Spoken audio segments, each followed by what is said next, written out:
কি যাও গা? তোমার এই হুন্ডাটা চলে না এখন আর? না, এটা চেঞ্জ করো। আসলে মোটরসাইকেলটা তো আসলে আমার মোটরসাইকেল না, এটা হচ্ছে আমার দুটো পায়ের মতো। এটারে আমি বিগত 12 বছর ধরে কিন্তু চালাইতেছি। তো এখন হয়তো বা কিছু টাকা পয়সা হয়েছে, কিন্তু যদি গাড়িটা চেঞ্জ করে ফেলাই এটা একটা অমানবিক কাজ হয়ে যায়। আর একটা জিনিসের প্রতি একটা ভালোবাসা থাকে না।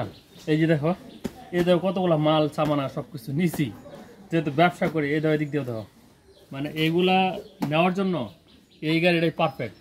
আবার সিলিন্ডারও বড় করছে, এটা বেশি। আর এটার সামনে ওটা সিলিন্ডার বড় করছে। এখন তোমরা হয়তো আপডেট হয়ে গেছো, তোমরা চাইতেছো যে একটা ভালো একটা কি কয় একটু দামি একটু গাড়ি কিনি, একটু আপডেট হই, কিন্তু সবকিছু আমার কাছে মনে হয় অপচয়। না, অপচয় হলো চেঞ্জ করা দরকার। এই গাড়িটা আমার কিন্তু চলতেছে, খুব সুন্দর সার্ভিস দিতেছে। সবথেকে যে ইম্পর্টেন্ট যেটা আমার কাছে মনে হয় যে তেল খরচ কম, মানে কস্টটা একেবারে কম।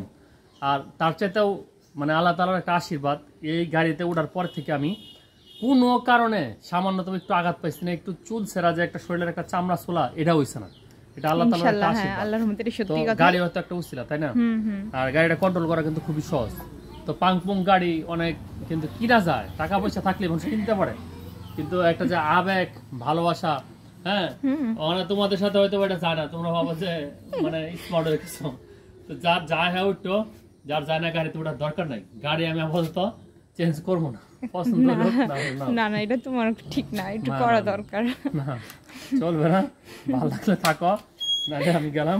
ঠিক আছে, গাড়ি আর যদি বেশি সমস্যা হয় বাবার বাড়ি থেকে লয়ে, বাপের বাড়ি থেকে নিয়ে আসার লোকে আর তাহলে কি তোমার কাছে বলতাম? তাহলে তো আমি নিজেই নিয়ে আসতাম।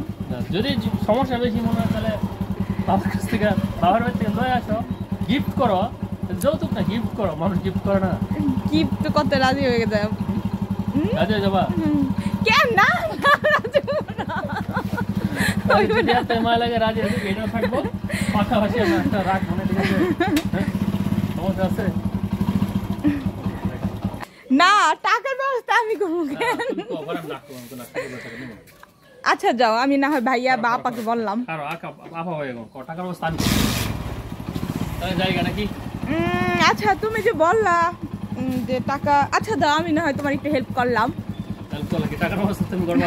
না না, কেন? আমি তোমার বউ না, অর্ধার নি না। না, অর্ধার নি ভালো কথা, আমি টাকা পয়সা নিবো না তো। না, আমি কারো টাকা দিয়ে কিনতে চাই না।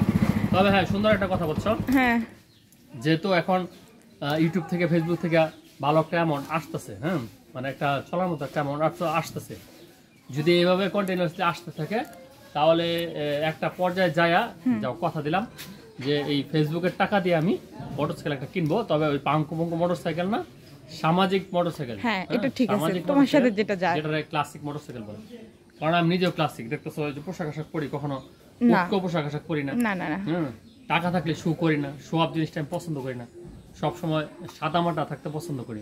আর সবচেয়ে বড় কথা, এরকম কার্টুন টার্টুন নিয়ে যাওয়া যাবে, এবং আমাকে পাশে বসানো যাবে না, একসাথে তো বসানো যাবে না, একটা বাদ দিতে হবে, যে কোনো একটা অপশন।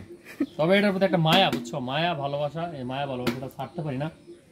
আসলে আমারও এটার মধ্যে অনেক স্মৃতি আছে না? হ্যাঁ, অনেক স্মৃতি। আমার ছেলেটা এখানে বড় হচ্ছে, অনেক অনেক অনেক 12 বছর, আমার বিয়ের বয়সে 15 বছর। টাকা থাকতে পারে, ভালো গাড়ি থাকতে পারে, কিন্তু ঘুরাইতে কিন্তু পারে না, ঘুরানোর মতো মেন্টালিটি দরকার। না না, অবশ্যই। সবচেয়ে বড় কথা হচ্ছে এই জায়গা যদি শান্তি থাকে, আপনার হার্ট যদি ভালো থাকে, ভেতর ভালো থাকে, সংসার বা সুখ সব সময় আসবে। তো যারা ভিডিওতে দেখতেছেন ভাববেন যে ফ্যামিলিগত কথাবার্তা বলতেছি, তো এখানেও কিন্তু শিক্ষামূলক অনেক কিছু আছে, যদি আপনি গ্রহণ করতে পারেন আশা করি যে ভালো লাগবে। ধন্যবাদ সবাইকে। আচ্ছা, আল্লাহ হাফেজ। আয়াতুল কুরসি পড়ে যাও।